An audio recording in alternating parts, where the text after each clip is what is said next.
And then one day I just made literally like 8 or 10,000 on gold going from Tampa to Chicago, just the flight. Like I literally sold gold, landed, made 10,000. Literally, and then showed like my girlfriend and we're like, holy shit, let's go shopping. Like it's crazy. Like that.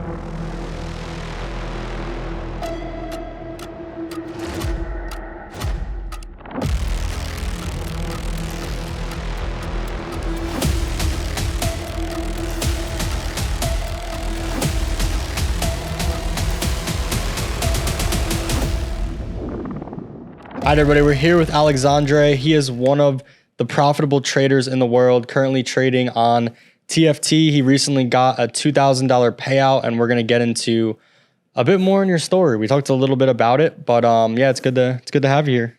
Thank you, sir. Thank you for having me. So long story short, born and raised in Lebanon. I moved here when I was a freshman in high school, and my brother moved here with me when he was in college. My parents saw no future for us, obviously, in Lebanon's a third world country. So brought us over here to start, our careers like everybody else, go to school, then college, all that. And then I dabbled into Forex trading when I was a freshman in college, looking for money. I was actually working full-time for Smoothie King. And how old are you again? 24. 24, okay. Yeah, I turned 25 in a week, so technically 25. Okay, let's go. May birthday? May 7th. So am I. Oh, yeah. May 22nd, yeah. Nice. That's interesting. Are you Gemini? No, I'm a Taurus. Okay. Yeah. Okay. So... Here we go. So Lebanon, you're from Lebanon. You're here. Lebanese food's amazing. Delicious. Yeah. I actually saw a food truck over in Tampa. I think it's called Thyme or Thyme. Okay. Or something like that. And it looks amazing. It's there's an amazing place around here. It's called Beirut. It's in Doral, so it's like 20 minutes from here. It's Lebanese food. It's fire, dude. Good. Yeah. Nice. Yeah, because there's really a place good. in Tampa, obviously where I'm currently residing. Yep. And it's called Biblos, and it's not all that. It's overhyped. It's overpriced. It's not that good. It's not that authentic. Yeah, no, I'm this place spoiled with my Beirut is mom's super food. authentic. They have like hookah, like right at the tables and exactly. shit. Big hookah guy. Yeah, you're hookah. Oh yeah, because you said in the text you're like, Yes, you want to sir. do hookah? Always. I'm actually a big hookah guy too. Yeah, I used to keep it in moderation until I started owning my own. Oh And shit! that's where it went. Went downhill It from there. becomes like, whenever you're trying to celebrate a good day in trading or whatever it is, because I had this $1,000 a day rule. Whenever I made $1,000 in a day, I would bring out a cigar. Okay. And then that changed to hookah. And now just hookah became like there's the Lakers playing tonight. Bring it out. All that different stuff. So now it's just You just do tobacco though? No, you should try CBD hookah. I don't do any of that stuff. No CBD. Okay. No cigarettes, no CBD, no weed, nothing against it. Even though I truly believe like weed is more... I don't do weed personally. Yeah, it's more beneficial. I mean, it has less harm. It's a plant, However, hookah works for me. It's in my culture. I'm trying to dose it down because I actually went to a doctor that ran a whole scan on me, and it showed that my lungs are not doing very well. He's like, the result was like, it was off the chart. Death by hookah. Yeah, literally, it was completely off the chart. So I've been having to try to bring it back down. So oh shit, dude, we're gonna try to bring it down to once a week. You must be blowing a lot of hookah. Oh yeah, I mean, it's just like I said, man. There's so many events going on right now between Saturday nights, UFC. Yep. Then you got Forex. I personally trade just from Tuesday night to Thursday night. I try to stay away from Sunday, Monday, Friday, and I'll get into that later. And all these different sport events, playoffs. You own like a lounge or something, or what? No, I don't. I just own my own personal hookah. Oh, okay. Yes, I can to have access to one and get it started is super easy. Dude, I should have brought a hookah. Oh, that would have been dope. Yeah, I have a hookah, like my own personal hookah too, at my apartment. Yeah. Fuck. I mean, we'll go out and we'll smoke some hookah. Yeah. God damn. So yeah. All right. So 24, right? 24. Turning 25. When did you get into trading? So I got into trading right when I was 18, freshman year of college. I was in need of money and I was typing all different sorts of like how to make money online. And that wasn't even how I got into it. Some dude reached out to me on Instagram. Like it was he had it on like a Max shootout or something. Like he was just reaching out to everybody. Mass message, yeah. Yeah. And at first I thought it was a scam, but I was really desperate to the point where I didn't care. I mean, I had nothing to lose. I was already buried in that. Getting $12 an hour at Smoothie King, barely paying rent. So I was like, something needs to change. So you went to college or no? Yeah, I went to college. This was like during college. Okay. So I like knew obviously when I got out of college, things were going to get more stable. But like during college, I didn't want to, go to school full time and then have to run and work overtime at Smoothie King to barely make ends meet. Yep. So when the dude reached out, even though I thought, because Forex at the time wasn't as big as it is now. So like now it's a lot more well known. You have a lot of big names out there. So as long as you stay that direction, you're fine. But with that guy, I just went, all in. And at the time, all in to me was $100. So I wanted $100, but he had not explained like lot sizing. He hasn't explained leverage, nothing. So I thought, all right, I'm gonna go on $1 lot size out of my 100. That's not. That doesn't seem like a bad risk. That's 1%. But really, when the trade went 10 pips the other way, I blew my account. Because you didn't understand. Correct. No one taught me anything about leveraging or lot sizing or any of that stuff. So I had to kind of all of it. I've really never bought a course. I've been part of like mentorship groups where like I've been mentored. I don't know if you know him or not, but my huge mentor is QB Stu. Stu. Yeah. Interesting. Jason Stewart. So yeah, I know of QB Stu. yeah, love that guy. He's as real as it gets. Obviously he's a student of Q Banks. Yeah. But I've flown out to Atlanta many times. He's taught me things. We used to have webinars every week. So like I've never really purchased a course, but I've been exposed to a lot of mentorship. Tell the just people one-on-ones. about. I don't know much about QB Stu's mentorship and stuff. How does it work? Yeah, I mean, so Jason Stewart pretty much just he built his own course that he won't charge you for as long as you're part of his like circle. And so you pretty much just go through it, and then he'll just do a webinar like once or twice a week, breaking down a chart. And it's just not it's not just Forex lessons, it's like life lessons. So like he used to be a college football player and he almost made it pro, but he didn't. So he relates everything to video games and football. So like he looks at charts the way you would look at it on the football field, like yardage. Like say you're 1st and 10, right? You just executed a trade. Well, now you're 2nd and 12, you're just in drawdown. And then when you get that first down, you just hit TP1. So stuff like that, like he just puts into perspective. I like that. Yeah, it's awesome. That's some weird psychology, but that's interesting. It is, and there's so much more into it. Like he just breaks things down. Like I traded 4 years before I even like dabbled into Jason Stewart whatsoever. And then the second I just met him and started using his psychology of just how he looks at it and just like, he just sits on his hands, lets the thing go. He trusts himself, let my strategy run, and it turns out great. And that's amazing. He's insane. I mean, the things he's done from nothing. I mean, you look at some of his videos, dude. The dude was just like walking down the street with like 27 cents in his bank account back in like 2019, I think. And he was saying how like in 2022, those feet that he's walking on are 7-figure feet. And he knows it. He's put everything into it and he's invested into his team and all that stuff. And it doesn't matter because he knows what he can do. And I mean, he's accomplished insane amount of stuff. It's crazy. It speaks volumes to his belief, right? He has a high level of self-belief. I've seen a lot of his content. It's all like super inspirational, super creative. Exactly. A really creative guy. And I've seen a bit about how he ties it to football. And at the end of the day, it just makes sense. Like he's trying to provide a structure and a logic to this struggle that you're going through. Correct. And he's done football at a almost as high of a level. Oh yeah, Memphis Tigers. I mean, he's crazy. Like, and I saw he played in the whatever league that was and stuff. Yeah, so he's definitely an interesting character in the space. Personally, have not met a trader in his program until talking to you. So I think it's interesting. I mean, where does he still accept students and stuff or no? Yeah, I mean, like here and there, you can reach out to him. He'll do like one-on-one mentorships, but this is something he started back then. It was limited, so you had to kind of jump the gun to be part of it. You can reach out to him and ask, but like as far as Jason, to me, what stood him out over the rest was the fact that he wasn't just flaunting money and, showing off his exotic cars. I mean, he has an Audi. He has a great life. He lives in downtown, like Atlanta and everything. He has a great apartment. That's not what brings you to him. What brings you to him is the value that he provides on Instagram. Like he's always on some life lessons. He'll show you like profits that are like legit live, like while he's holding it. It's not just screenshots. And his strategy is just he's a swing trader. That's the only thing where me and him don't like. I'm not a swing trader. I'll hold the trade max for like a day, and that's if I'm in drawdown. Like I like to just be in and out. I'm a scalper. I try to trade in between sessions. So if I'm trading the agent session, I'm just trading the agent session because every trades different in different sessions. So you don't want to get caught when they're cross sessions. So. You don't hold over the sessions or no? Never. And I try not to go to bed with a trade either unless I have my SL at break even. That's usually how I roll. But so it sounds like you say you were trading 4 years and then you met QB Stu. Correct. And then from there the psychology kind of clicked. Correct. For you. Did the strategy change at all? Or what strategies have you gone through? A little bit. So with me before QB Stu, I was a lot on like price action and candlestick formations and stuff like that. And I would just wait for, I traded Bollinger Bands. I relied a lot on indicators and oscillators.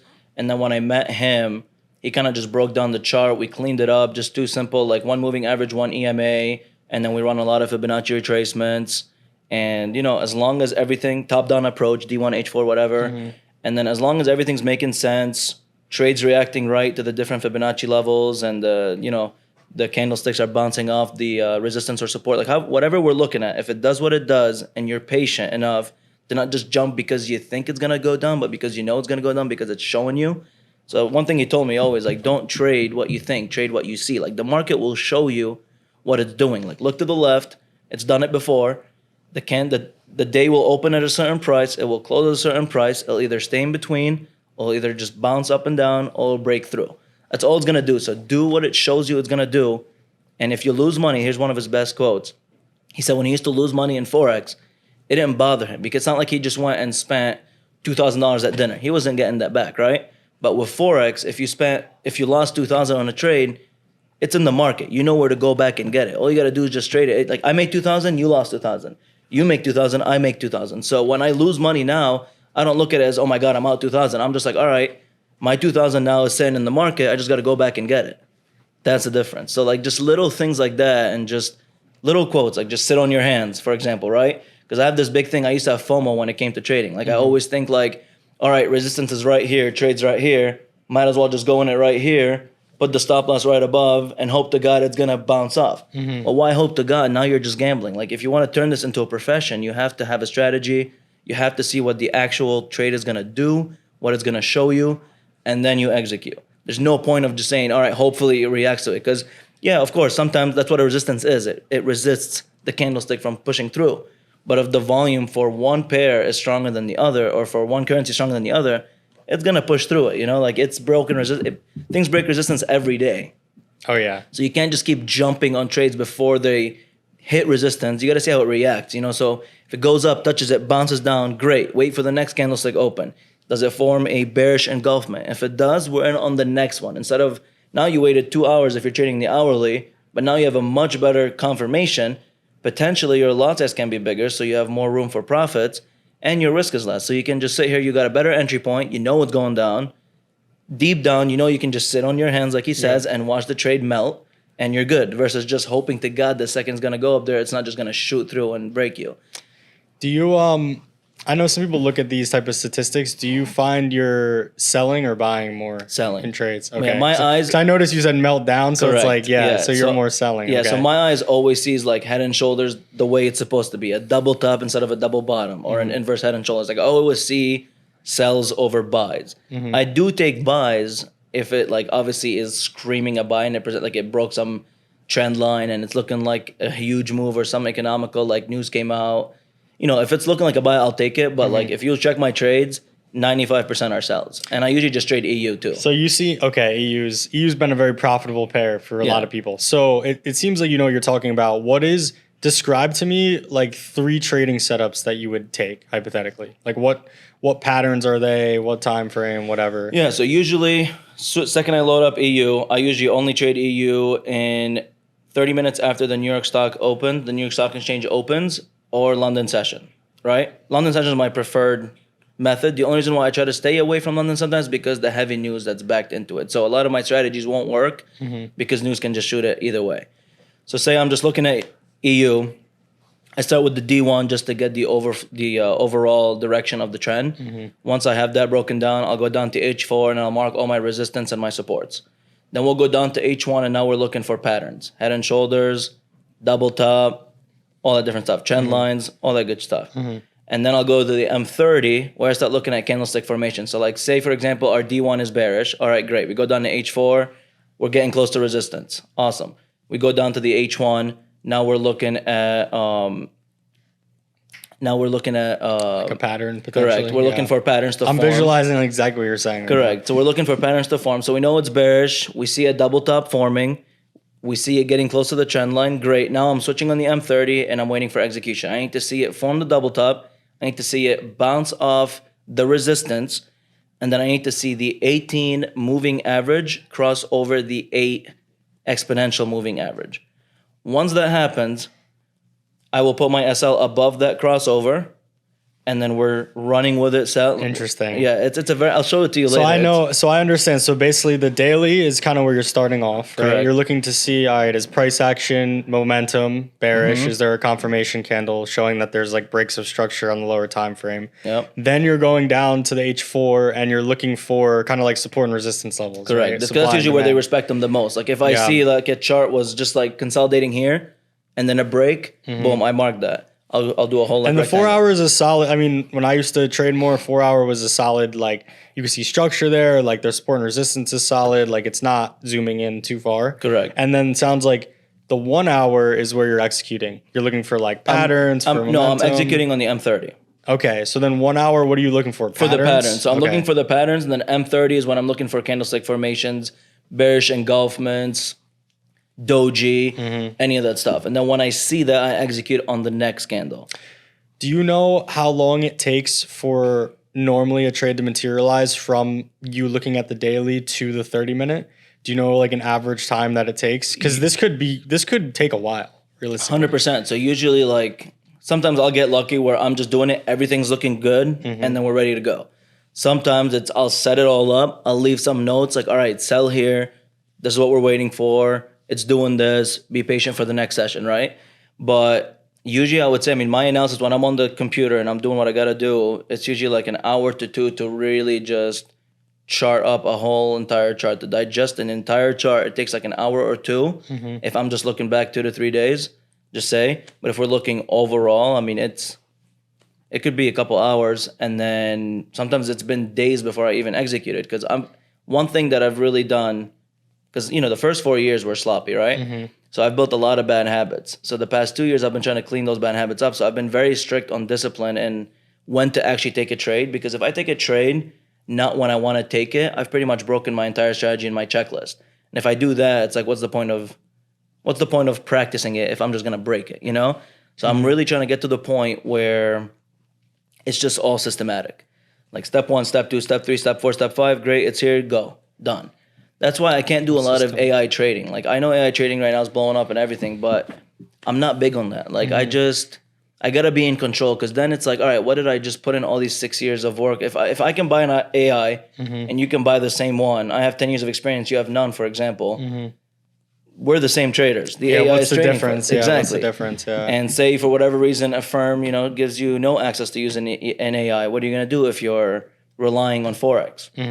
So I try to sharpen the blade, keep up my practice. Like it's practice is practice. A skill is a skill. Like to know how to trade Forex is one of the hardest skills in the world, because I've done many things. I mean, I've worked in many different industries, and I've never seen any industry that will test you more mentally and emotionally than Forex trading. It does not exist. It's for damn sure. I mean, finance already is a stressful, high pressure, high performing industry. That's what I'm in. I'm in finance. Yeah. So it's like the Forex specifically, one of the hardest markets in the world Big to time. trade for sure. I mean, granted, people can trade Forex, they can trade indices, commodities, crypto, right? course. But overall, it's all the same CFDs and everything like that. So question, do you trade from your computer or from your phone? Good question. So pretty much I'll do all the analysis. I refuse to do any analysis on my phone. I steer away from that. I try to just do all my analysis on my computer. I'll chart it up. I'll know exactly what I'm looking at, but then I'll execute from my phone. I find it very weird to actually trade on the computer. I like the mobile setup way better when I'm like, getting into a trade out of it, adjusting a sell. But on the computer, I'm always just charting up everything. My entire analysis is done on the computers, executed on the phone, always. MT5 or Four. MT4? I'm just used to 4. Everybody keeps saying MT4, MT5 is so much better, but MT5 on the phone is it's superior. faster. It's apparently. superior. Like, Yeah. The one thing I like about MT5 on the phone is just that you can drag the stop loss. If you don't ever move your stop loss, great. It's a very minor thing, but it's just seamless. Yeah, you so can it's do it like on the computer. It's not like a big thing, but I will say it's interesting because there's people that speak on and they're like, in order to be professional, trade on your computer, trade on MT5, And then when I was always trading, I always did on my phone. It was Correct. just ease of use, right? It was just better to monitor when you go outside, whatever, you look at it. Correct. So yeah, it's kind of like 50-50 when I talk to people. I will say this. I talked about this with someone else. A lot of people do you chart on TradingView? Yeah. That's where you chart? Yep. So there is kind of a hack for TradingView. People don't know this, but if you just open an account with Owanda, like a demo account, you can connect that account to a trade copier, and you can trade directly on TradingView because you can log into Oanda on TradingView. And then you can just trade on a TradingView, trade on Oanda technically, and then that will just copy to your funded account, and you can just trade on TradingView. Oh, and wow. people don't know this, like, and it's very simple thing to do. There's some traders I know on TFT that do this, but for the people that complain like, oh, when's TFT going to be on TradingView? Like, you can really just do this already if you kind of have, it's like $5 a month for the trade copier. Right. You know what I mean? So anyone out there that's listening that's like interested, just sign up an Oanda account, same leverage as a TFT account, just copy it over. You know, execution will be fairly similar. So yeah, that's like a little hack there. So are you a full-time trader right now? No, I'm not. So Okay. What do you do? I technically am. I have full-time 2 things. So like I have my degree in finance. So I'm in data analytics right now for JPMorgan. So I do Oh, we that. might want to hire you. we might want to hire you. Oh yeah, exactly, right? So I do that, which I love. I mean, I have in my life, every person's life is different when it comes to purpose. My purpose is, I went to college. I come from a third world country. I wasn't going to throw my degree away. I'm 24. I'm too young to just go all in on one thing. Now, I've done the full-time trading for 2 years before. So I went from 20 to 22 without working a job, just trading Forex. I liked it. At the time, I was bored because my entire friends were working. Everyone had a job. I was trading overnight. I'd wake up when they come back from work. Like, it was just, I felt like I didn't have a life. So with having a job, especially like something like JPMorgan, it gives me structure, right? It's a great job. Yeah, it's amazing. career, I mean, like I don't sit here and shit on 9-to-5s ever. I mean, if you're in a good 9-to-5 and you like it, and like to me, JPMorgan enhances my Forex performance, because when I relied just on Forex, I realized my performance started going down because at the time I didn't have that much capital in the bank, so I didn't have like a reserve or a fallback to go to if things went south. And that was the biggest thing, because when you're trading, say your bills are 4,000 and you're trading, you take your first trade of the month, you're down 2. Well, now you got to make 6,000 just to pay the bills. And it becomes tricky if you don't have that cushion. At the time, as I said, I wasn't as systematic, and I was trading my own money. There wasn't prop firms. So you're using your savings to trade for a living. At the time, sounded crazy. I made it happen, but I was bored. Crazy. Yeah, I was just crazy. bored. Yeah. So to me, like now, there's just a lot more structure in my life. Like Monday through Friday, I got my job. I go to the gym at night. I trade at night. I don't hold trades over the night because I have work the next day. So it just ends up working perfect for me. It's double income. My job pays all my bills. I keep some from my job. And then that way Forex is all profitable. And that can go back into investments. It can go a little bit into crypto. I'm not huge into crypto yet. That's kind of the purpose of all this, right? Exactly. Like have exponential income. Exactly. And I'm not going to I'm not going to work my entire life, I don't think. But if I don't work, I'm going to have a business that requires me to go work in it. Like, I'm never just going to sit there and trade Forex. Because to me, and I learned this the hard way, over trading will kill you. It really will. So, like, once your greed overcomes your need, you will bleed. And that has stuck with me since day one. I'm telling you, like, if I'm just sitting here trading every hour just because I want to make the most amount of money, you're going to lose that day. You're going to have a negative day, almost guaranteed, at least with my trading. I like to just stick to the system like we were talking about. Break down the chart, wait for the execution, make my money. It's usually 1% a day. Once I make my 1% a day, I'm done trading. It's that simple. It's 1% a day. That's usually what I go for. That's the strategy. Yep. Okay. That's the strategy. That's with me. And then once I get to 5%, what I've learned with prop firms, I stop trading. So why is that? Because I've gone up to like 115, 120. Thinking, all right, before the month even started, I told myself once I get to 5,000, I'm done trading, right? You get to 5,000 in 2 days, 3 days, you're thinking, if I got to 5,000 in 3 days, I can make 30 or 40 by the end of the month. That's the devil. Exactly. Your girlfriend's hyping you up. Your friends are hyping you up. You're like, all right, now I got to put on a show. And then, boom, see ya. Yeah. You lose your account. And you got to restart, and that's the worst thing. Yep. I've been through it. I've lost accounts. I've lost plenty of accounts. I mean, almost if anybody tells you they got into a prop firm, they've never lost an account, they're lying to you. I mean, people lose accounts. It's all about, it's all about being patient, learning why you lost it, learning from your mistakes. Losses are always lessons. And what went wrong? If I made it up to 106, what did I do to get to 106? And then what I do to lose that account after, so I don't have to do it again. So I've learned that just the hard way. Like, when you make your money and be done. If that means I have to buy 3 to 4 different accounts, trade them at different times, and just get to my goal in each, that's what I'm going to do. Because I've ran through the statistics. I've asked traders, those that go for the big money that are making 80, 100,000, they don't keep the account the entire year. They'll lose that account within 2 to 3 months because it's a fact. And those that are making 2 to 3,000 a month, 4,000, longevity wise, they're gonna make money. They're gonna keep the account, which is the most important thing in my eyes. Because like I said, to me, Forex is not like it's a side hustle. It's still, I consider it a full-time thing. Like I want to retire from Forex, but I have to move correctly. I can't just sit here and like go from 0 to 100 just because I'm gonna go 8 lots into US 30. It's not happening. I mean, it might melt the second I do it. Great. Yeah. What are the odds gonna happen next month? You know, you have to be systematic. You have to have a goal, and you have to just stick to your plan. Every person's different. In response to the 9 to 5 thing, I think this is kind of like a natural evolution to transition into potentially becoming like more of an entrepreneur, right? So right now you have a 9 to 5 because one, you were bored, one, it's more money, one, you're gaining experience, you're super young, right? You're just trying to learn more, become more intellectual, just become more disciplined, provide structure.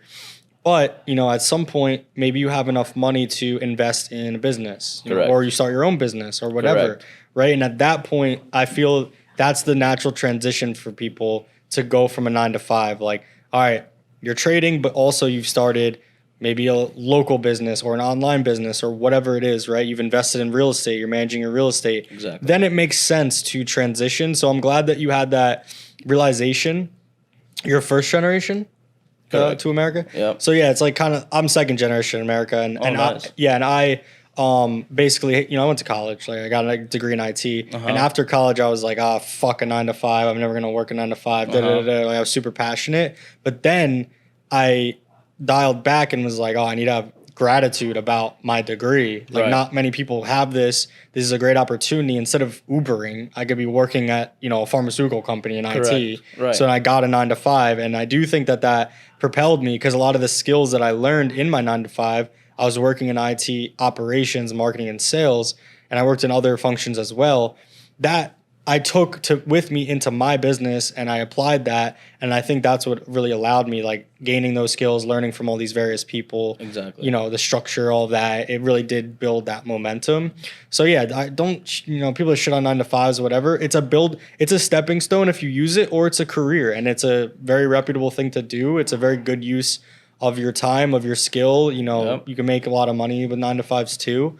I think the moral of the story is whether you're working 9 to 5 or you're trading of your own business, like you're not retired. Like, you know what I'm saying? Like you're working, you should be active. Exactly. You know what I'm saying? And I'm big on that. Like I said, like the whole thing with the job, like you said, it helps build skills that you're not. I mean, I work for a Fortune 500 company. You know, it's a huge company. The amount of resources that they have, just I know. Let's set the tone. JPMorgan like runs the world. Exactly. I mean, it really is. You see all these banks just failing right now, and JPMorgan's just bailing them out one by one. I mean, it's and the amount of ways you can go with that. Like I said, right now I'm in data analytics. I plan on going into CIB next year, which is, you know, investment banking. So that's gonna teach me a lot about how banks look at everything in the world, you know? Because once I can learn how banks trade and bring that over to the consumer side, because, you know, bank inductions and all that stuff. Question is do you have to sign something where you can't trade with that investment banking? If I do go into that, I might have to do that. So that's why I haven't done it yet. So that's where, because I've already told my girlfriend, my family, everybody, I will never give up Forex trading.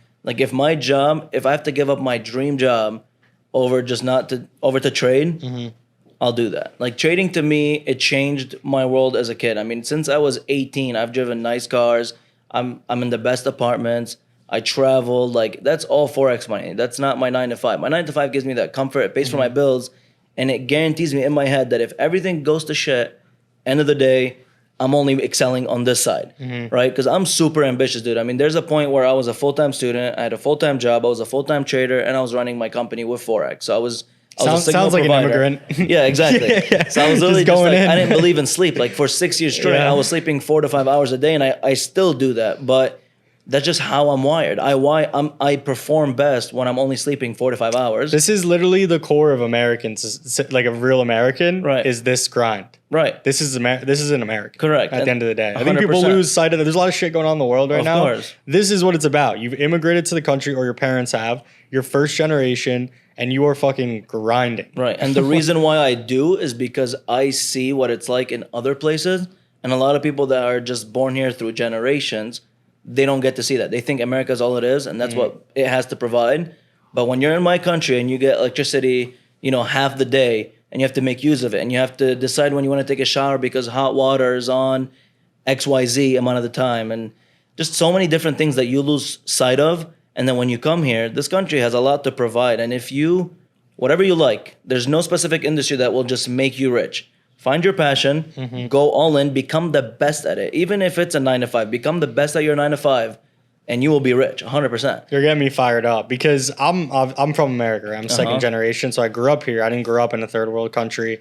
But when I was in college, I did come to this realization. I was like, holy shit, all of my colleagues, all of my friends are like fucking off all the time. And like in America, like we have great infrastructure, we have great universities, we have great opportunity. We overall, like we have, again, great infrastructure, great roads, everything. Whatever you want to do, whatever industry you want to be in, you can become the best at it. You really can. All the resources 100%. are here. Everyone's fucking off. 100%, dude. With the technologies that we have nowadays, I mean, I'm telling you, you can do jobs that would used to take 2 weeks. You can do them now in 5 minutes. So it's not the load work. It's just, do you really like what you're doing? If you do, you're always going to be interested in learning more about it. And that's how I was with Forex. Like first 2 years, I didn't make a single dollar. Like I was negative for 2 years straight, depositing into Hugo's Way and Eagle FX.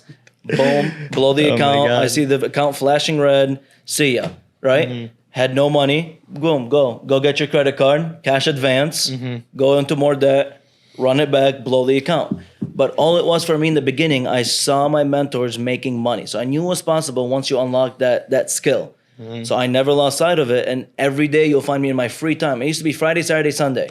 My friends, my ex, everybody would go out. They're drinking, they're doing shit. I'm back in my I'm back at my house.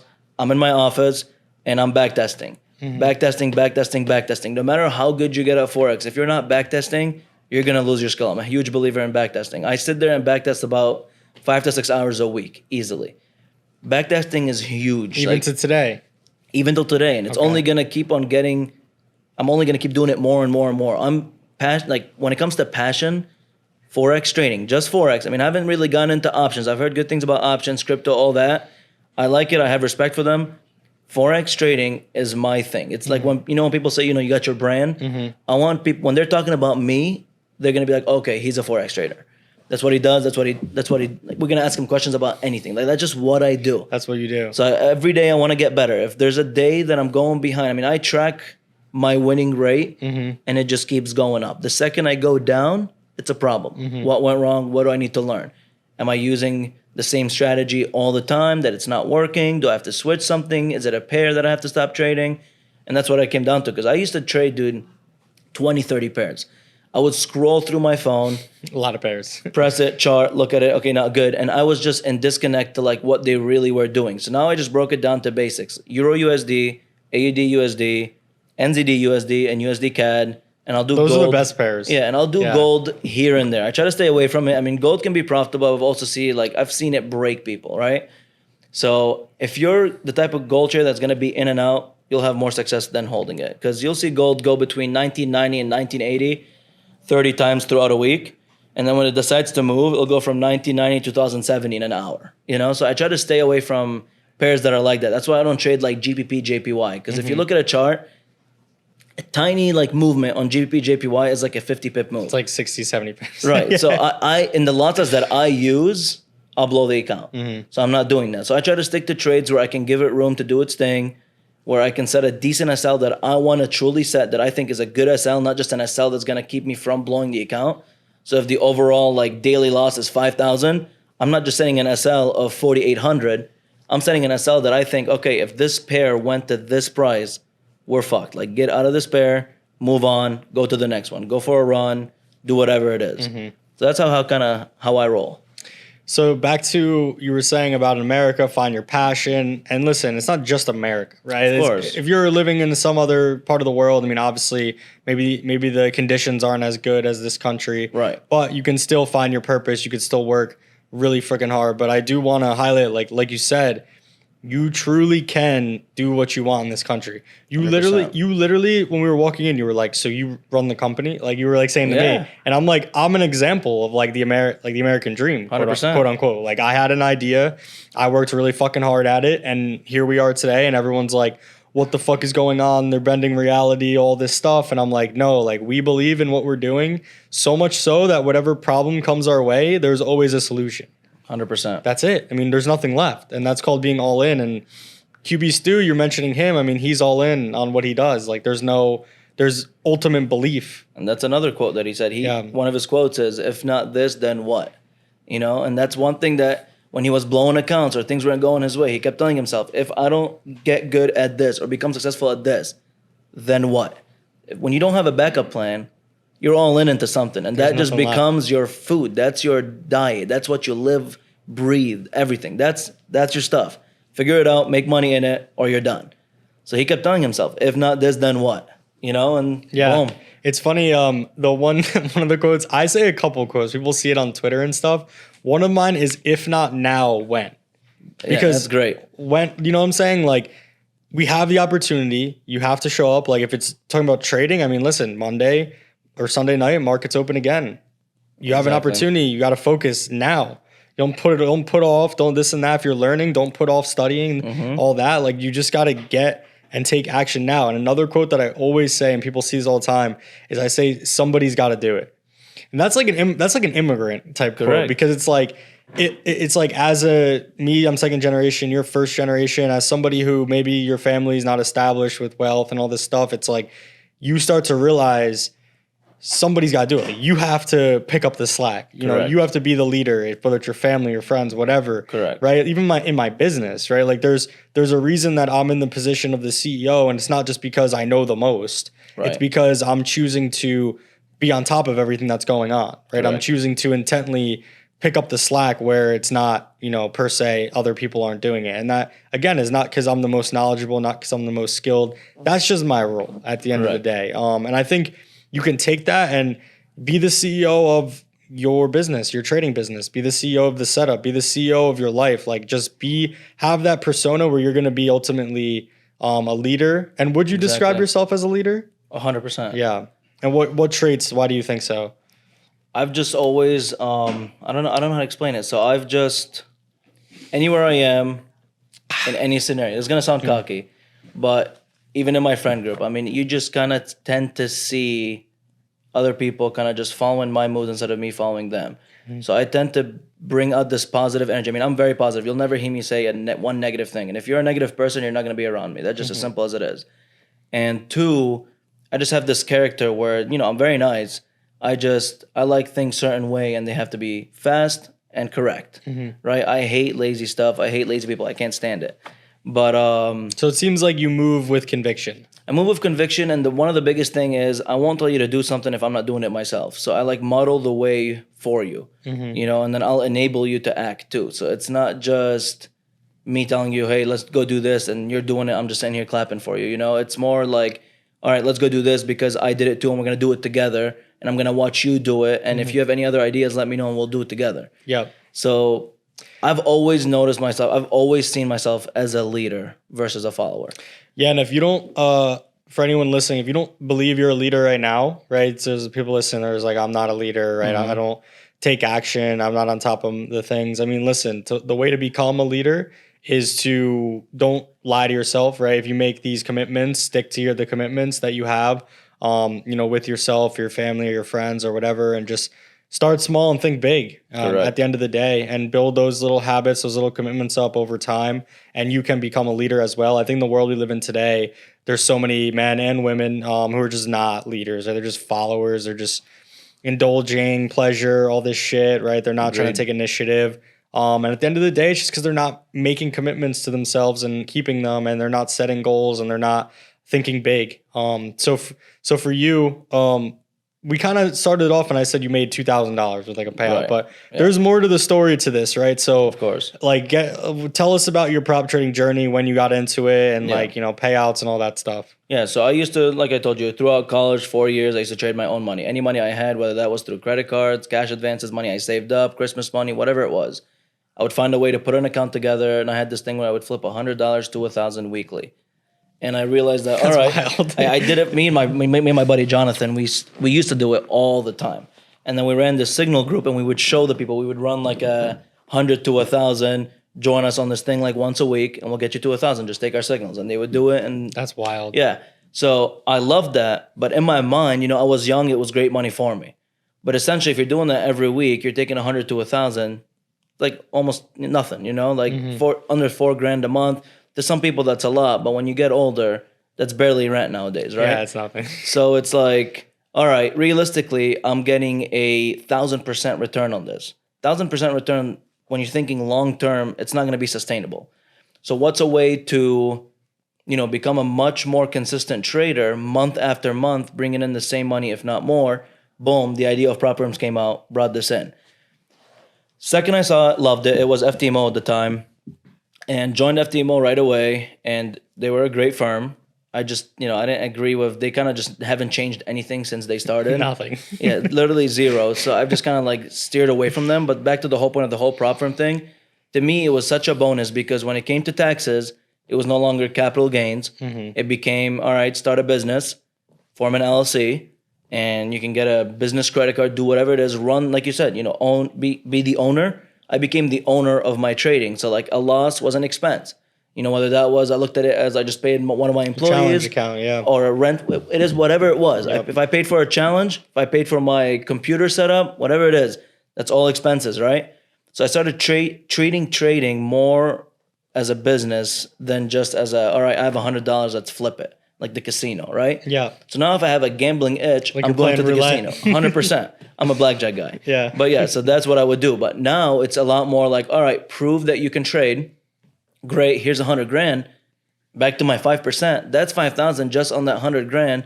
So you did that bi-weekly. I mean, now you're looking at 10,000. Your cut is anywhere between 80 to 90%, depending on how long you've scaled it. That's insane money. You have no risk, zero liability.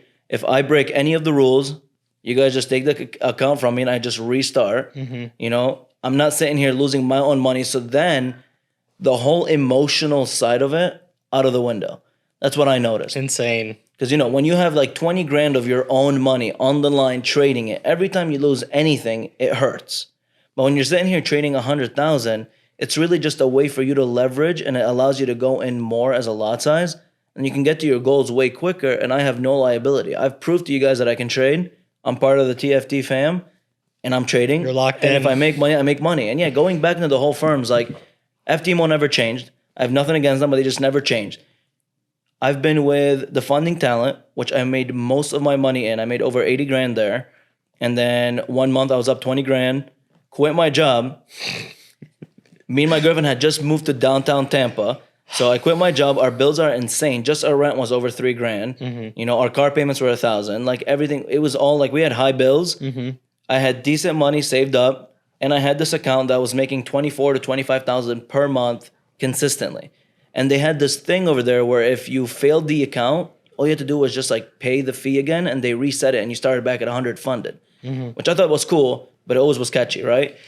So I stayed with them, and then 1 month I wake up to her just like, waking me up, like, wake up, did you read the email? I'm like, no. To who? Jessica? From Funding Talent? No, your girlfriend? No, my girlfriend. My girlfriend's waking me up. My girlfriend's waking me up, like, read the email coming from the Funding Talent, and I'm opening it up, and boom, done. Company's out of business, account's gone, nothing you can do. So now I had just quit my job. I went from 24,000 a month to zero. And I have all these bills coming in. I have a savings that can get us through X amount of months. Oh my God. And if I didn't, it's hard to get a job back then. Like I didn't have the JPMorgan under my resume. It was like if I had to get a JPMorgan, I had to like almost like beg someone to get that, right? So you gotta do a lot of networking. Correct. So I had to go back to like my old like jobs. Like I used to be in retail banking in college too, and like those don't pay much, Yep. And it's not a job I want to do. So it's like it's a good segue though into a career. It is. That's what I did. Exactly. Yeah. It led the path to like where I am now. But at the time I was scared shitless, because I do come from a family that has money. So my parents, it's not like we come from a third world country. Yep. But we're always like upper middle, upper middle, close to upper class. And it just my dad always taught me like he's business owners. Yeah, my dad's an entrepreneur. Okay. He owns like a big walkie-talkie company. He's a wholesaler for Motorola. Okay. And he sells like walkie-talkies, jammers, scammers to like the militaries. So he has like a really, really good business, and he's done it for as long as I can remember. But to him, the only reason why he was where he was is because of his business in Lebanon. So if you're really not a business owner in Lebanon, especially nowadays talking about Forex, their currency is eating shit. It's like when I left, $1 US dollar equated to 1,500 Lebanese liras. Right now, $1 is 100,000 Lebanese liras. So if you're getting paid in Lebanese liras, you took 1,000% cut on your job that year. Talk about inflation. Exactly. Sheesh. So yeah, we think we have it bad here as far as inflation goes, which we do to like in relative, like I'm feeling it, everybody's feeling it, like inflation sucks. But over there, I don't know how they're surviving. Right. They're not, I mean, they're not. Like, it's, So it's like, it's crazy. You can barely like put food on the table. You're starving. You're skipping 2 meals a day. You're just having to do whatever you got to do to make ends meet. So to me, I have like the perfect balance from my dad. I always grew up seeing how ambitious he was. My mom never worked. She raised us, which I obviously want to do in the future. Like I don't want to put, once the time is right, obviously, like right now, work, do whatever. Like my girlfriend works. She has her own dog walking business though, so it's pretty cool actually. Because we live in downtown Tampa. Okay. So it pretty much handles everybody's dogs. A lot of dogs in Florida. Yeah, exactly. So it's a really good business, but you know, eventually when we have kids and stuff, like she's not gonna be working. That's not. I don't believe in that. Like I am who I am because my mom raised me. Yep. You know, I didn't have a stranger raise me, which could have been a good thing for some people. For me, I became Alex Zakka because of my mom. You know, and my dad giving her that comfort of being able to just do her job while we're, you know, just going to school, doing whatever it is, and we don't have to worry about calling It's the security babysitter. at the end of the day, yeah. And my dad just, you know, always been an entrepreneur, ambitious as hell. I've never seen anybody work as much as him. He doesn't even have to work, and he does. But, you know, when like right now in Lebanon, there's tough times, right? So all his money's in Lebanon. And to get a little bit personal here, the banks shut down temporarily. So if you have $1 million in Lebanon, you can't access $1 of it. So for the longest time, my dad would just wire 10, 20 grand, 10, 20 grand to pay the bills, send us to school, whatever it is, live a great life, live in a great home. And then all of a sudden, he can't wire $1. So what do you have to do? When did this start, the bank? 3 years ago. So he hasn't been able to bring a single dollar from Lebanon, from his operational business in Lebanon. To this day, it's making great money. It just goes into an account that you can't access.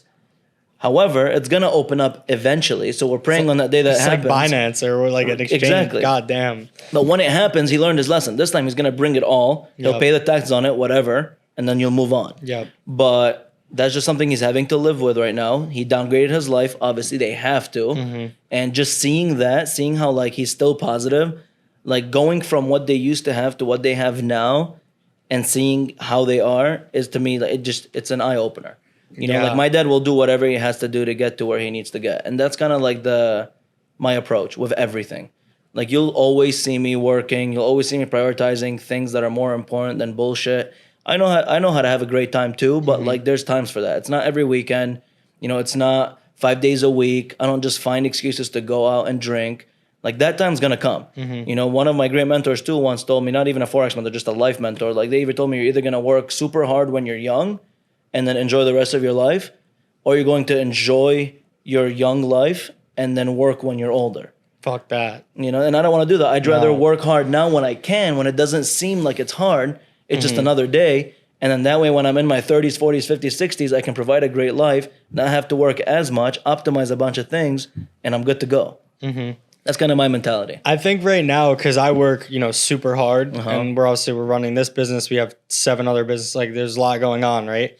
And I see some people out there right now, and they're traveling around, and they're like, I'm enjoying my 20s and all this stuff. And they're like, why worry about money when I could worry about, you know, relationship or something? You know what I mean? And I'm just like, you are, again, squandering this opportunity that we have. Like, just straight up. Like, you're letting emotions get the best of you. Like, literally lock in, build skills now, focus on making money, whether it's a 9 to 5 or, you know, your own business, whatever, and do the work that you need to do while you have this energy now. I mean, listen, 100%. I work really hard, but at the end of the day, I can still go out a couple nights a week. I could still, you know, take off the afternoon, whatever. And I enjoy life as much as someone who's just fucking off all the time. Correct. You know what I'm saying? And that's like, to me, like a lot of my old friends used to look at it like that. Like, oh, he's not having fun. He's always just working. He doesn't care about drinking or whatever it was, right? Right. But now, you know, they're still doing what they're doing. I'm on a different level. And they're going to eventually, level up. Yeah, they're eventually going to feel that. Like when things get to the point where, all right, now you're 30.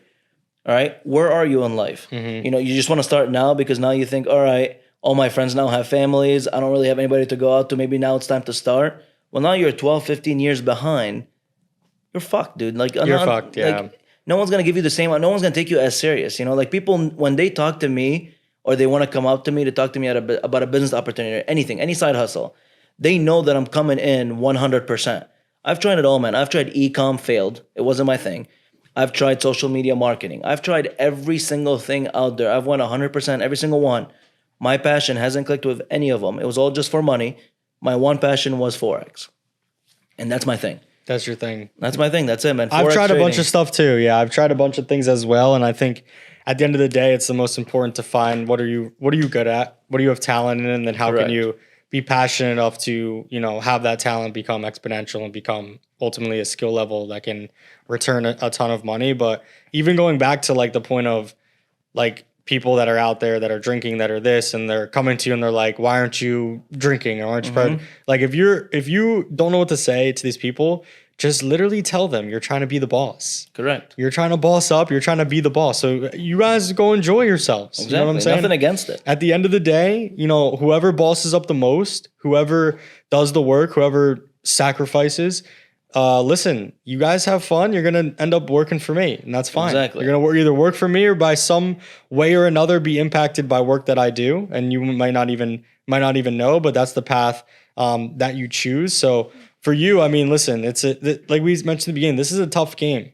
right? This is not easy. No. It's very stressful. It could be very anxious and all this. How do you maintain like a good mental space to keep going? Honestly, so like I said, I live in downtown. So my view from where I live is like the city and the water. So I get both. So just my trading space is amazing. Like if I just want to look right, I'm looking at water and then I'm looking at downtown. So it's a great view. And then Which is important. Environment's huge. big. Yeah. You can't trap yourself in four walls. I mean, you'll go nuts. And then the second biggest thing is that I found works for me is just taking care of my body. So like I'll go to the gym a lot. I'll get one massage a week at least. That to me is huge. I mean, people look at it like, why are you getting massage every single week? It's insane. I mean, the amount of pressure you have in your neck, back, everything. You go once a week, you just release those knots, you release that steam. It keeps you like just focused on everything that's going on in your life. Reading books, another one for me. I read a lot of books. So that helps me like, it just keeps, every book brings a different skill. Every book teaches me something different. The massage helps me relieve some stress. The gym does the same thing. And then when I'm on the charts, it's strictly business. Like I said, I try to be off the computer as much as I can. I don't like to overtrade. So that's why I said, going back to like a conversation earlier, we were talking about, I only trade Tuesday, Wednesday, Thursday.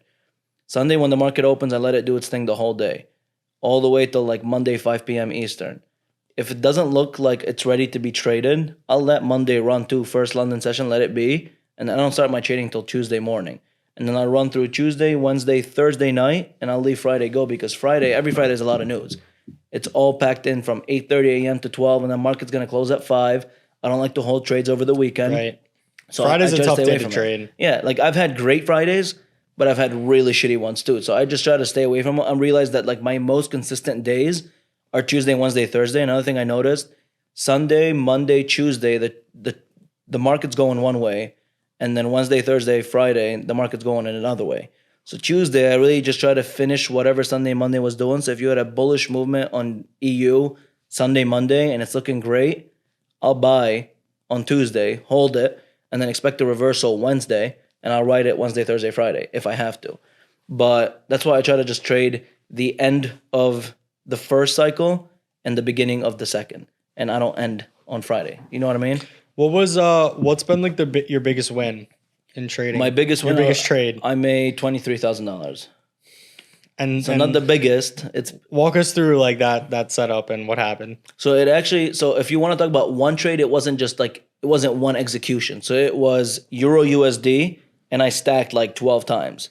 So I was in the trade. For those that don't know what a stack is, if you execute Euro USD at 4 lots and I'm in a sell, right? Say it goes the opposite direction, I'll re-enter at a different lot as strategically, so that way when it goes back down, everything I missed out on here is now profits, and it continues from where it went down. So it was Euro USD, and it was COVID time, right when COVID hit, March 2020. and the whole world knew where things were going to go. Honestly, if you were a good Yeah, trader, yeah. you made a lot of money in COVID. Yeah. So I A lot of volume. correct. I just rode that thing all the way up. Literally just stack, moved everything to break even because at the time my account was where I wanted it to be. So I was okay if even if the trade hit my break even, my payout was what I wanted it to be. So I wanted to see how high I can take it. And then when it got to 23,000, I started freaking out because I've made 23,000 in a month, Yep. many months, but I've never made 23,000 in a single day until that trade. And then one day I just made literally like 8 or 10,000 on gold going from Tampa to Chicago, just a flight. Like I literally sold gold, landed, made 10,000. Literally, and then showed like my girlfriend and we're like, holy shit, let's go shopping. Like it's crazy. Like that's really what Forex, like that's why I love it so much. It just opens so many doors. If you truly are good at it, you don't have to work that much to make insane money consistently. And you can live a great life. You really could live the best life being a trader. But the amount of sacrifice, the reason why you don't see a lot of successful traders is because no one wants to take the sacrifice that we were talking about. Yeah, tell us the secret, right? Because you've been in the prop firm game for a while. You've made money on different firms. You're now making money on TFT. Like people are like, what? Why is this happening, right? Like, what do you boil it down to, right? Correct. Is it your checklist? Is it this? Like With TFT? With just in general, right? Yeah, so like the reason why I'm making money. Yeah, why are you able to make money? Yeah, so like I said, the checklist, the sacrifices that I took, and the back testing. I give it all back to back testing end of the day because once I found my strategy and I back tested it and it worked 7 to 8 out of 10 times, I knew this was it. And then I kept doing it. And if it kept winning 7 to 10 different trades, I was good. A lot of people will just lose a trade and think, okay, this strategy is bullshit. I want a strategy that just wins all the time. Like if this happens, I'm gonna win. Or they'll buy an AI and then they'll start using it. It wins 5 trades for them. It loses 2. This AI is trash. That's not how the market works. You know, there's up and downs to everything. You're gonna win. You're gonna lose. As long as there's 5 things in trading, right? You can either win big, win small, lose big, lose small, or break even, right? As long as you can remove one of those 5, which is losing big, you're gonna be a profitable trader. Like to me, if I do any of those 4, I'm a winner. So if I win big, great. If I win a little, awesome. If I break even, great. If I lose a little, I'm okay with it. I've never heard anyone say this before. Yeah, it's actually pretty cool. So it's when you sit here and now your losses are bigger than your wins, you have a problem. You have to figure out your trading strategy. You need to see what you're doing wrong. You need to see if you're cutting your profits too soon and you're letting your losses just run. That's the problem. And that's a very common thing with traders. A lot of people have this thing where like this trade, they'll execute a trade, they think it's going to go up, it starts going the other way, and they keep telling themselves, I'm not getting out, I'm not wrong. Everybody hates to be wrong, right? So they don't just like to, all right, this is my SL, let me stick to it. If it hits it, I'm out. Very few do that. And the ones that do that are the ones that are successful. And that's where I realized I became more successful. As I started to stick more to that game plan where an SL wasn't the end of the day, it was just the part where this trade's dead, move on to the next, versus just keep moving your SL so it doesn't hit. And next thing you know, it just keeps going all the way down. And now instead of you losing 1,000, you lost 4,500. Now you're in a bad place. So if I can take 10 trades, ideally in a month, I'd want to win 7 out of 8 of them. And I'd want those 7 out of 8 to fall into any of those 4 categories without being the big loss. If you take one big loss and you have an 80% win rate, ideally you're still going to be negative that month. Because if you're taking 500 here, 500 here, 1,000, 500, and then you lose that 4, then you lose the 3, 2 trades that you lose out of the 10, yeah, your strategy works, right? Yeah. Like my strategy is going my way 7 to 8 out of 10 times. But if those 2 times I'm losing everything I made in the 7, what's the point of the strategy? So you have to figure out a way to control risk, and that's what I've been working on since I've developed all these bad habits at first, and now I'm just trying to fix them.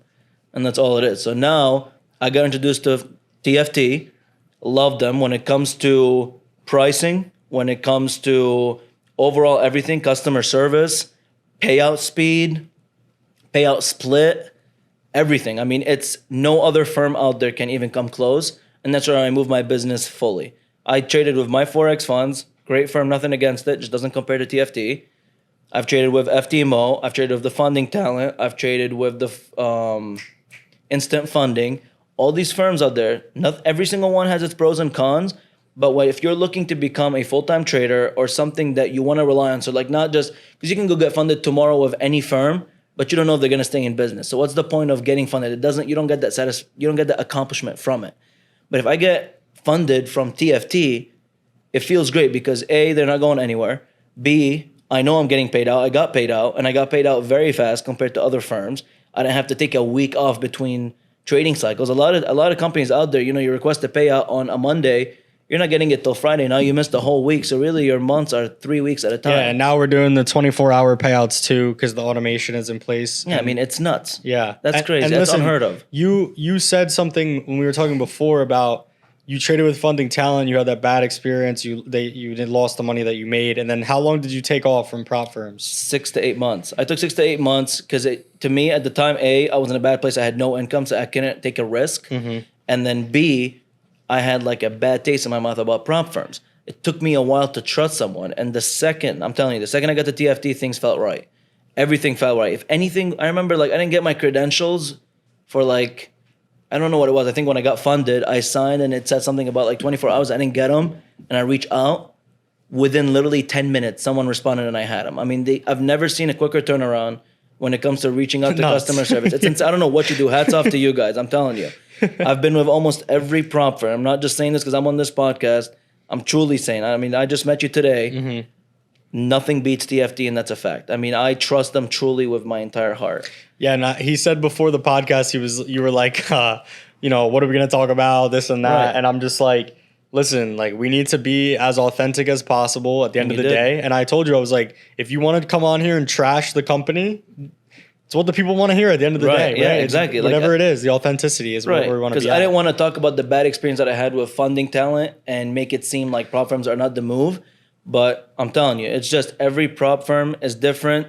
Some prop firms come out. As traders, we don't know their intentions. The best thing you can do is trade good, do your research, look at reviews, which if you look at reviews for TFT, they're insane. Everybody's happy. Everybody's getting payouts.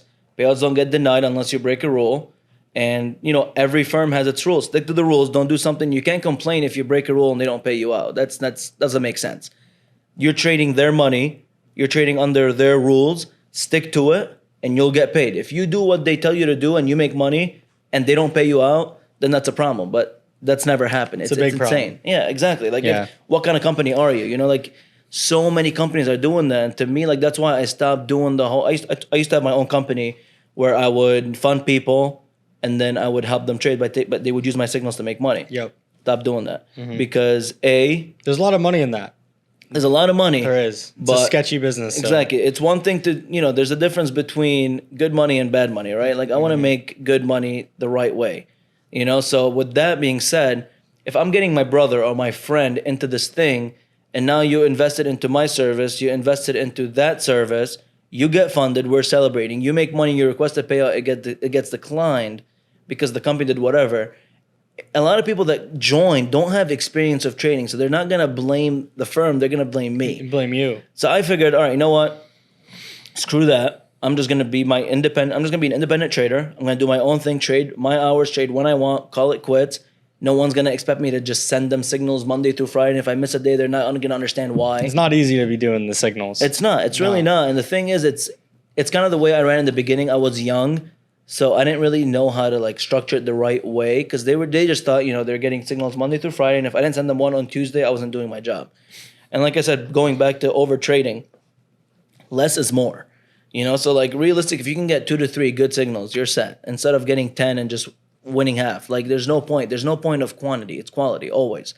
So I stopped trying to teach people that. I don't want to sit here and just go back and forth on text. It's not me. It's not, you know what I mean? Stop doing that. I'm willing to take the risk. If I'm with a firm that goes out of business, that's on me. I don't have to sit here and talk to 30, 50, 100 people about why they went out of business and now what I'm liable for, right? Yep. So I just do my thing. I do my research. I'm with TFT. I love TFT. And I'm with y'all. That's it. And I'm going to be buying different accounts, running them all. Every single account's going to have its own goal. Once I hit the goal, I'm done trading. I'm not looking for the 200,000. For those that do that, great for them. Eventually, my time is coming with real money and all that. And if I'm really comfortable, say my 5th account, I'll go boss of the wall if I have to. But then the problem with that, it breaks everything that I stand on. Yeah. You know, like goes against the strategy. exactly. Yeah. Like it goes against my 1% a day. It goes against my discipline. It goes against my gambling. All that stuff. Like I don't want to sit here and just go for $100,000 on a $100,000 account. You know, that's 100% return. Yep. It's possible. It's not consistent. It's not sustainable. And to me, like I'm trying to make Forex be a full-time thing eventually and just 100%. Question for you. Of course. Do you like I know people at 9 to 5s typically do this. Do you allocate like a certain amount of money per month to buying challenges at all, or how do you go about like buying challenges versus trading your accounts and stuff like that? So usually, I mean, at this point where I am right now, I just kind of, you know, if I'm already funded and I'm making money, that money goes into a business account, and then that money just gets stashed up.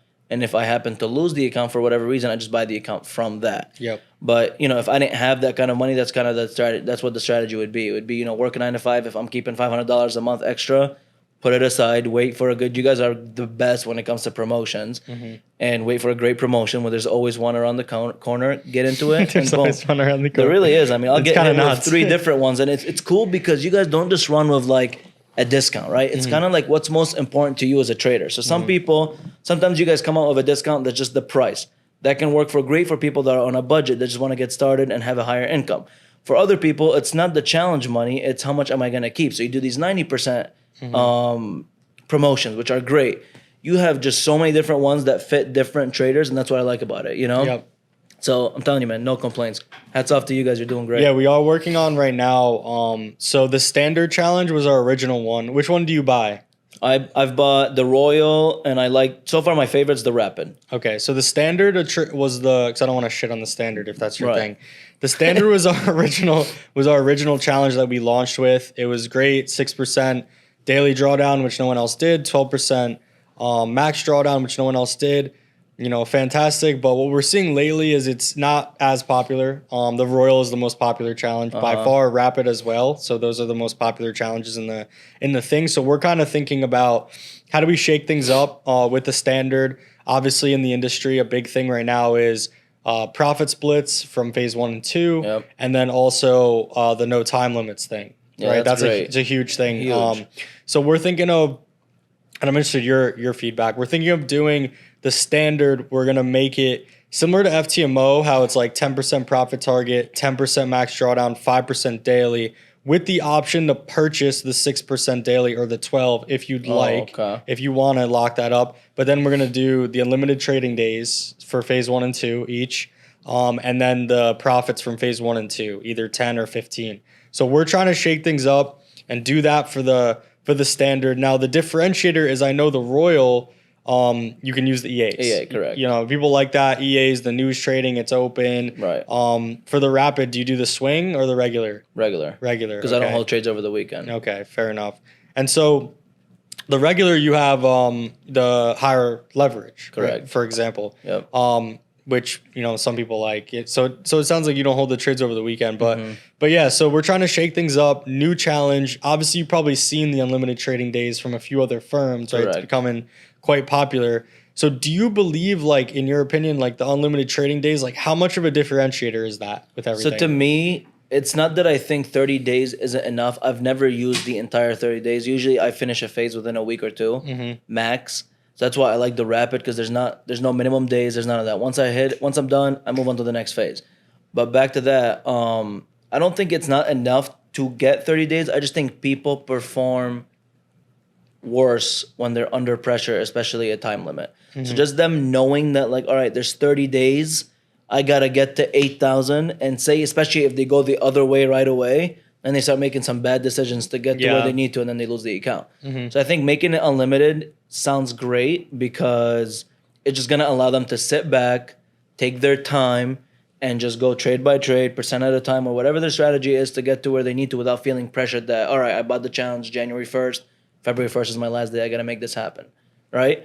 So it just depends. I mean, are you still gonna do it where if they go back to positive over 100, they just get a free reset? Well, I mean, listen, there's no trading days, right? So technically you can't get a retry. That's true. That's why I haven't been a fan of them, because when I used to trade the challenges, I used to always love that you could get a retry. Exactly. It's like you get the fresh reset. And I'm be honest, I was like a break even trader. Like to be Right. honest, I could pull up my FTMO. I like would go break even a ton of times on challenges. Right. And that's kind of just where I was at. And then like, so I would get retries like all the time. So Right. with the unlimited trading days, like you don't get retries. You know, Correct. 'cause Yeah, it's it not makes sense. Yeah, it just didn't click in my Yeah, head and in the at first I beginning. was the same way. I'm like, so retries, what happened? And then someone's like, it's unlimited, and I'm like, oh shit, like Yeah. you don't get. So that's you sacrifice that realistically. Yeah, I know that's true, but I don't know. To me personally, it makes no difference whether you put 30 days in front of me or unlimited. Mm-hmm. But I have heard a lot of people, even when I'm in a lot of like different trading groups, they complain about prop firms just being unrealistic that you have to make that kind of money in just 30 days. Yep. So if you just eliminate that and you show them that they can truly do it in less time, Yep. they'll realize that it's not that it's not that hard to make 10% in 30 days or 8% in 30 days. So At the end of the day, like whether you have unlimited days or 30 days, I feel like myself as a prop trader, you as a prop trader, I mean, you're trying to get funded. exactly. You know what I'm saying? What's the Like that's point why of- you choose the rapid. Like you're trying to get Exactly. funded, you're trying to get paid. Like Correct. time is a big element of this. So I think no matter what, people are gonna try to get, trade and get funded fast. Yeah, oh yeah. I've been having my eyes on the night one. That looks good. Yeah. The one phase. The one phase and I like 7 days, 7-day payouts.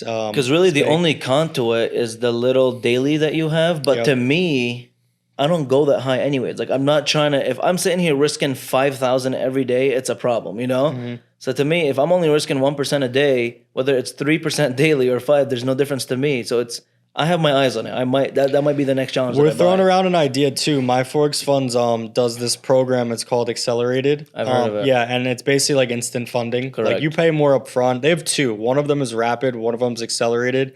The Rapid I never liked because it's actually like the funding talent program. Correct. Where you get funded right away, but you only earn 12% of what you make, and then some gets put into like your funded account, Right, like whenever you yeah. unlock it. And I always hated that because of funding talent. Correct. There's so many rules and like it's such a gray area. It's hard to understand.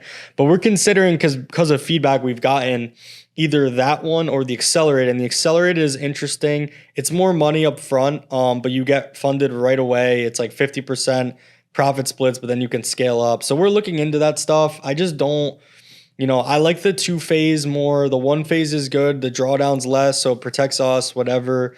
That's interesting. It's attractive to people, but I've always just liked the 2-phase evaluation more because at the end of the day, it's more opportunity for you. Like it's Correct. less expensive. Yeah, it's harder, but at the same time, it's like, all right, get better. Correct. You know what I mean? And get better at trading so you can unlock that level. Right. So, it's not easy, guys. Like this man, like that's been able to accomplish things, hats off to you. Like Thank you've you. been crushing it, and like you definitely have a system and whatever you're doing to maintain the psyche and everything like that. Like 100%. what There's I'm no saying? overnight success in this whatsoever. Like you need to know what you're doing to get into this, So it's like you just practice. Like I said, man, you're gonna fail. I've failed so many. I've failed more challenges than I've had funded, but overall, I've made way more than I've lost. So to me, that's a good business model, Hell yeah. It's like, yeah, I can dish $400 all you want, but if I'm making $24,000 a month, where else are you gonna get that risking none of my own money other than $400? Because the next month you're giving me that back. Not to mention you get your refund literally back for whatever you paid for. So at that point, you're risk free. Yeah. So if you make $1, you're up. I'm losing nothing. You know what I mean? That's Yeah. where I'm all invested because it makes so much sense.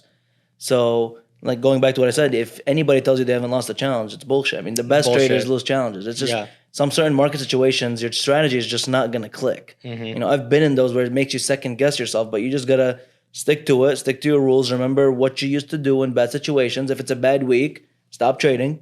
It is what it is. That's how I roll. Every time I grab my phone, I'm going to my computer. Everything has to line up. It's a 5-step checklist, and if it's not there, I can't trade it if it's 4 out of 5. I can't trade it if it's 3 out of 5. Everything needs to line up from D1 to M30, or I'm not going in. It's just that simple, and I've been doing it for 2 years now consistently, and I win 7 to 8 out of 10. But starting with TFT, I did the 50,000. That's why my profit was 2,000. I'm going into the 100,000 next with the rapid, and I'm gonna buy either the night or just 2 rapids, 100,000, and then work my way up from there. Because now I'm all in. Because like I said, I was sketchy about prop firms, so I didn't want to spend a lot of money. So I spent just enough on the 50. I've been dealing with you guys for over 6 to 8 months now, just seeing how good you are. Like I said, the response time is insane. Payouts, fastest thing I've ever witnessed in my life. Everything's insane. So now I'm all in. So now it's not a problem to me. It's not a problem to me to buy accounts. That's the easy part. So now I trust you guys. I'm buying 2 Rapids, and I'll keep in touch with you. I'll show you what I'm gonna do with them. I'm gonna kill them. Dude, it's wild how you got so lucky to to come out. Oh yeah, I You know. what I'm saying? It's crazy. It really is. I know. It's because I was wild. like, all right, I know I was successful with a different prop firm. Yep. But like, I only made 2,000, and I'm coming here. I mean, this is Yep. crazy. I know a lot about trading. Like, I'm very resourceful when it comes to trading big time. Like, I know a lot of my stuff. Like, if you're sitting there with me and like trading a chart, you'll see I know what I'm talking about. So I knew like I deserved this moment just because I don't look at like money's not everything. Yep. You know, some person can be in TFT making 50,000 doesn't make him a better trader than me. Right. 'Cause I can make 50,000 if my life depended on it. You held the gun to my head and you said make 50,000. I can probably do it. I'm that confident. I You're can going do big it. with risk. Yeah, I can do it. Yeah. I can make 50,000 in a month if I had to. You know, but I don't want to sit here where I'm just throwing home runs every time I sit behind the trading, setup. Yep. Every day is a new day. I have a certain goal. I want to reach it. I'm young.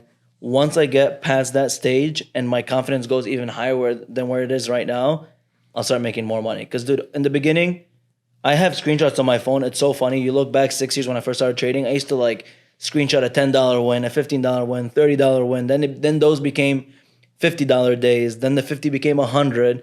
And now we're celebrating $1,000 days, $10,000. And then I make 23,000 one day. So like, you see, if I just did that in 6 years with half the resources that I had back then, what's there to come in the next 10 years? That's how I look at it. I'm only 24. So by the time I'm 34, I would just make double what I'm making now. I'm in a very good place. If I can You're take chilling. it from 24 to 50,000 a month, that's great. You know? That's how I am, man. I just very systematic, very disciplined.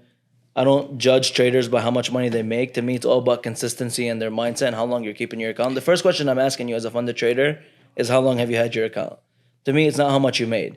It's great to make money, but if you're sitting here 1 month being funded and the other 6 trying to get it back, you're not a good trader. No. You got lucky, or the market just worked out in your favor. Good for you, good job. To me, if I had to hire a trading team, that guy's not one of them. I need to see a system, and then once the system is there, then you can go in big and make big. And that's what Jason Stewart did. He had a 6-figure day. He's made 100,000 3 times in his trading career in one day. That's huge. Right. And that didn't come overnight. It came through him like sacrificing so much money, time, debt, everything, relationships, all that stuff goes into it, man. I mean, there's a lot of things my ex, I don't want to talk about her right now on this podcast, but long story short, she just didn't agree with how I did things. Yep. And that needs to go. Those are my passions. If you can align with them, you're welcome to stay. Because you were saying don't waste your time with like a lot of people just waste their times of like relationships. That's how I looked at it too. Like I didn't plan on being in the relationship that I am right now. That just happened, but it happened because it felt right. Like she's the one, and someone's the one when you're with them and you see how you guys the energy, right? Like she supports everything I do. She supports you. That's all it comes down to. Yeah. She's been with me at my highest. She's been with me at my lowest. Remember when I told you the funding talent went away and I started blowing my savings account? I expected her to truly just get up and leave. Why would you stay through that? If she didn't have to work, everything was getting paid for. We're going out to the best restaurants, tomahawks left and right.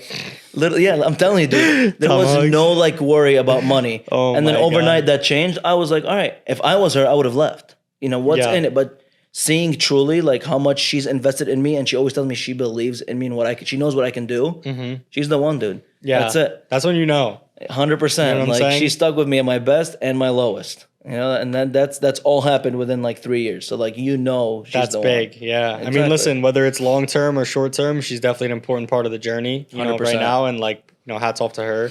Right. I mean, we're obviously gonna all go for dinner tomorrow. We'll meet and everything like that. Looking But forward dude, to it. I'm happy for you though that you've been able to find a partner that supports you in that way, because it's very critical. It's very, dude. You have I've the seen wrong people throw around their you, you're whole fucked. life. I've Yeah. seen people throw their entire life away over a girl. Yeah. And that's the same girl that will turn around and stab them right in the back 5 years down the road. And now they just threw away great relationships, great opportunities, great everything. And now they're sitting there with nothing. And, they move on to better. You know what I mean? And to me, that's always stuck with me. Like I said, like I'm very picky about who I choose. And this one just happened. Like it wasn't like I went looking out for it, It just felt right. time. It happened. It was time. It was time. You know? I want to do an analogy. So you've talked about like scaling up, right? So it's like putting up X amount of money and now you're on a 50K and now you're going to maybe go to 100K. So you're putting up more capital, Right. shit like this. And I want to relate that even to like this podcast, right? So we'll talk about like business for a second. So you're like you said, it's like, oh, you were surprised that we flew you out, because you only got a $2,000 payout. Right. So to talk through like strategy for the podcast, like transparently right now, we've just been inviting people from like the southeastern part of the US, like kind of Florida, all of like, you know, Mississippi, Alabama, Georgia, like all these, you know, areas, South Carolina, right? We've just been looking for the immediate area. Cause I mean, transparently, like we're paying for your flights, we're paying for your hotel. Like it's cost money to bring, we're going to go out to dinner tomorrow night. We're going to spend money. Like it's going to be fun. But like, it's kind of like, all right, we're starting off with a small budget and we're going to see how it does. And then, I mean, look at the video we posted yesterday. It got 20,000 views in a day. You know what I'm saying? So it's like, all right, we're now starting to see something, we're starting to catch some traction. Maybe now it's time we start to open. Maybe we have the budget now. I can go back to the team and say, hey, listen, these are the results. Let's expand the budget to this level. Let's scale up. And let's start to fly people out from the UK. Let's start to fly people out from other states in the US, maybe Western, whatever. You know, let's start to spend a little more money and up the return. Maybe we hire someone to take my spot. You know what I'm saying? Like we bring new team members on, stuff like that. So in any business, you know, you're starting, like you got to start small, right? Get it, prove that the product is there, prove that your skill is there, trade on a demo, trade on your own account, right? Do whatever, and then scale up into a 10K funded account, 25K funded account, 50K, 100K. 100%. You know, it's literally like that in any single business, and that's the strategy that we're doing with the podcast, and you know, that's how you make money and make logical business decisions. Scale up. I mean, of course, I've been very grateful and blessed to be here. I mean, this is awesome. The amount of good relationships I'm going to build, these could be a lifetime.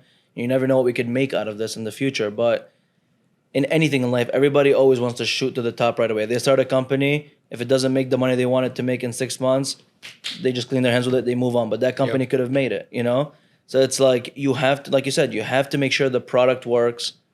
If you believe in it and it works and you're very confident in what you have to offer, there's no reason why you don't let the whole world know about it, you know, because now you know you have the best.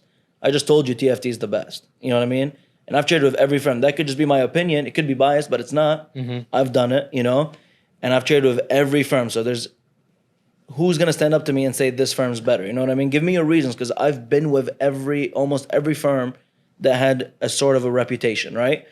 And nothing compares to TFT. And now that I'm telling you this, like, scale up, man. Like, you guys are great. I'm telling you, it's hats off. I really appreciate it. I mean, it's props to the team and everyone involved. And, you know, obviously we're passionate about the product. Like, dude, you know, I come from the same cloth as all the people that are trading in the industry and whatnot. So I think that, listen, like the job is not done at the end of the day. There's a lot of work to be done. There's a lot of things that we can improve, but at the end of the day, like we're doing what we're meant to be doing. You know what I mean? We're doing what we're meant to be doing. It's an interesting opportunity for everybody out there. Like people that don't know, you know, what it is. It's like this challenge, like this obstacle that you can overcome in the form of you trading these accounts, like this truly is putting you to the test. Correct. You know what I'm saying? This is really figuring out who has the skills to make money in the market. Like this is providing life-changing opportunity. Like I'm not just bullshitting. Like we've paid out $52 million. Oh, I know. I've seen that. You know I've seen the leaderboard. Like, it's insane. It's a lot of money. And like, listen, you know, there's people that own brokers, this and that. And like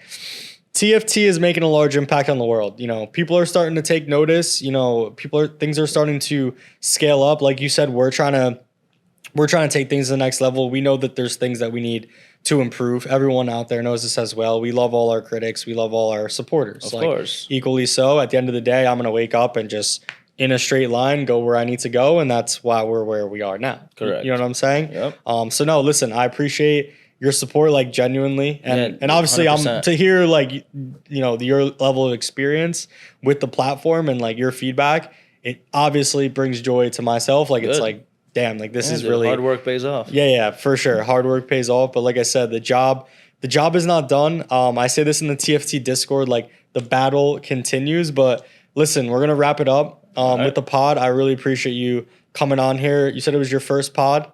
Correct. First podcast ever. Yeah, you did amazing, man. You know, Thank you. props to you. Is there anywhere people can find you? If not, I know you're not really don't have a community or anything like that. Yeah, I mean, I'm on Instagram under Alexandre Zakka. I don't have any like business where I'm going to charge you for anything. But if you're a trader that's stuck, you don't know what to do, you don't know how to break through, reach out to me. I'd love to help you out for free. I don't charge. Just shoot out. My main goal is to just connect with traders and, you know, build that community. I don't really care about making money off of education. So just reach out to me. If I can just help you break one thing or one bad habit, I've done my job as a trader. So cool. Well, thanks you for everybody for having me. tuning in. Yeah, thank you. course. Let's go.